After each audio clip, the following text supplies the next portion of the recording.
He certainly looks like what some people describe as Jesus. He has the white robe, he has long hair, he has a beard, and he's not even wearing shoes. But the preacher was on trial here in Ohio today. 10 TV Eyewitness News starts right now. Good evening, everyone. I'm Dave Campbell. And I'm Andrea Cameron. Thanks for joining us tonight, everyone. Does this story sound a little familiar?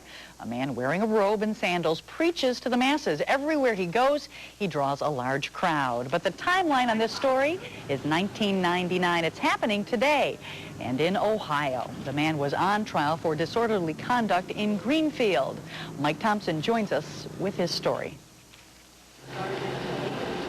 It certainly was the talk of the town, a Jesus look-alike on trial. I had to see it. I had to see.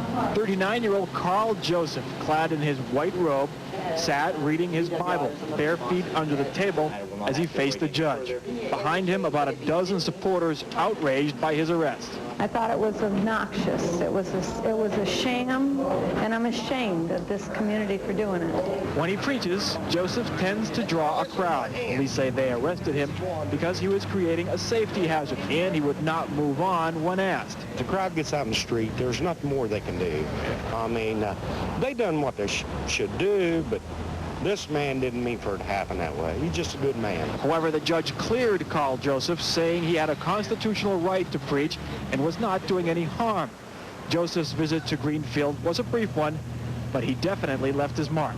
You don't see that very often. We need something like that every once in a while around here, kind of boost people's spirits.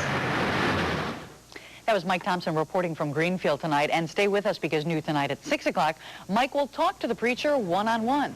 Find out why he travels the country and preaches to anyone who will listen. Now, another aspect of the story tonight, religion can bring out some strong emotions in people, but a lot of people seem to agree on at least a couple of things. Polls show across the country, 95% of Americans believe in God, and parents are trying to pass it on to their children. 64% say grace at meals and bedtime prayers with their kids, and 80% favor voluntary prayer in school.